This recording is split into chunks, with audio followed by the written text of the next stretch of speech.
Assalamualaikum warahmatullahi wabarakatuh. Kembali lagi ke channel saya. Kali ini saya akan membahas tentang pendidikan kewarganegaraan kelas 12, yaitu mengenai pelanggaran hak dan pengingkaran kewajiban menurut nilai-nilai Pancasila. Ada beberapa yang akan saya bahas, yaitu yang pertama, hak dan kewajiban warga negara Indonesia. Yang kedua, hak dan kewajiban warga negara dalam nilai-nilai Pancasila. Yang ketiga, kasus pelanggaran hak dan pengingkaran kewajiban. Yang keempat, penanganan kasus pelanggaran hak dan pengingkaran kewajiban warga negara.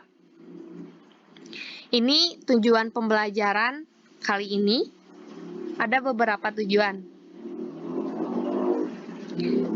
Selanjutnya, hak dan kewajiban warga negara Indonesia. Hak dan kewajiban warga negara terhadap negara, dan hak dan kewajiban negara terhadap warga negara. Yang pertama, hak dan kewajiban warga negara terhadap negara. Ada hak warga negara dan ada kewajiban warga negara terhadap negara. Hak kesamaan kedudukan di hadapan hukum dan pemerintahan, hak atas pekerjaan dan penghidupan yang layak bagi kemanusiaan, hak berpendapat, kemerdekaan dalam memeluk agama, hak ikut serta membela negara, hak mengembangkan kebudayaan nasional Indonesia, hak atas kesejahteraan sosial, hak mendapatkan keadilan sosial.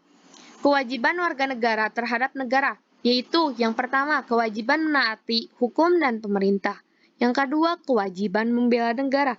Yang ketiga, kewajiban menghormati hak asasi manusia orang lain. Yang keempat, kewajiban dalam usaha pertahanan dan keamanan negara.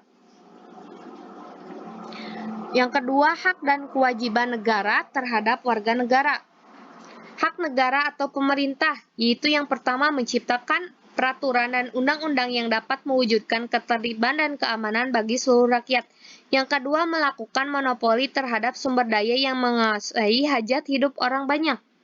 Yang keempat, hak negara untuk dibela. Yang terakhir, hak negara untuk ditaati hukum dan pemerintahannya. Kewajiban negara atau pemerintah menurut UUD 1945.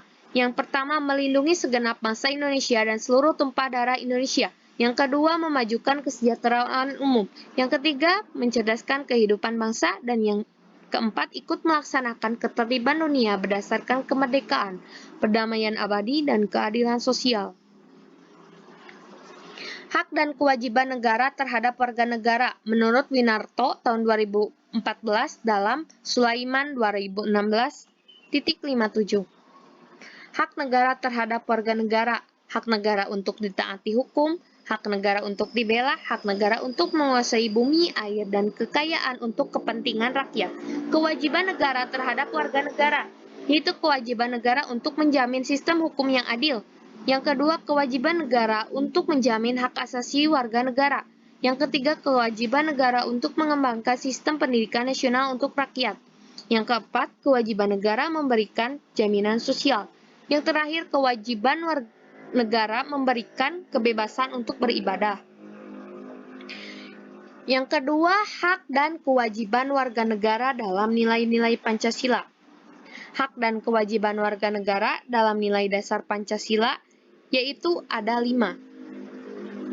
Nilai yang pertama, nilai ketuhanan yang Maha Esa, atau nilai ketuhanan. Yang kedua, nilai kemanusiaan yang adil dan beradab, kemanusiaan.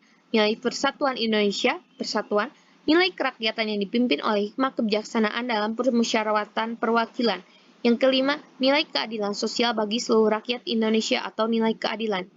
Hak dan kewajiban warga negara dalam nilai instrumental Pancasila, yaitu kewarganegaraan, kesamaan kedudukan dalam hukum dan pemerintahan, pekerjaan dan penghidupan yang layak bagi kemanusiaan, bela negara, kemerdekaan berserikat dan berkumpul, kemerdekaan memeluk agama, pertahanan dan keamanan, pendidikan, kebudayaan nasional Indonesia, perekonomian nasional, dan kesejahteraan sosial.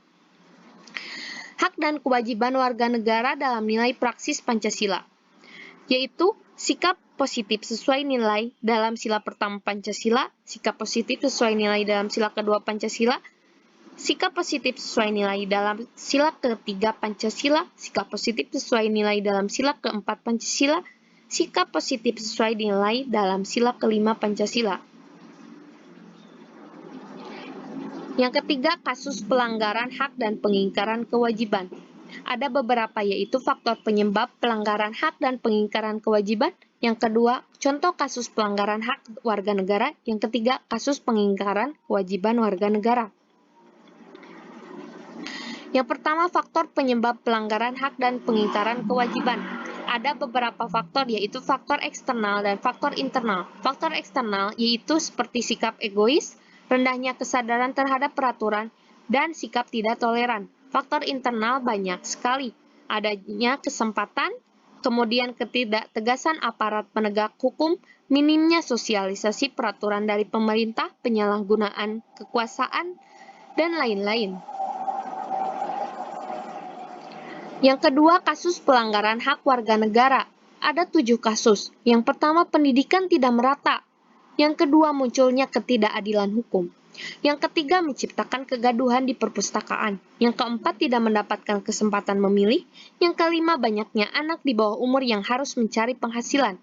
Yang keenam, tingginya angka pengangguran. Dan yang ketujuh, pelanggaran hak cipta. Sungguh ironis, bukan? Kasus pengingkaran kewajiban warga negara. Yang pertama, melanggar aturan berlalu lintas. Ini banyak sekali. Yang kedua, menghindari tugas menjaga keamanan lingkungan. Yang ketiga, unjuk rasa berakhir ricuh. Para mahasiswa banyak berdemo. Yang keempat, tidak membayar pajak. Banyak sekali motor-motor bodong yang terdapat di Indonesia. Ini merupakan tidak membayar pajak. Merupakan kasus pengingkaran kewajiban warga negara. Yang terakhir, penanganan kasus pelanggaran hak dan pengingkaran kewajiban warga negara.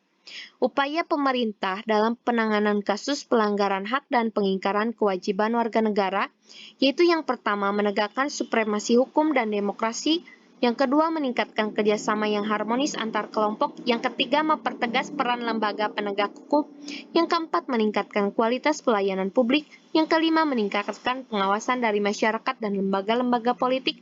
Yang keenam, meningkatkan prinsip kesadaran berbangsa dan bernegara. Yang ketujuh, meningkatkan profesionalisme lembaga keamanan dan pertahanan negara.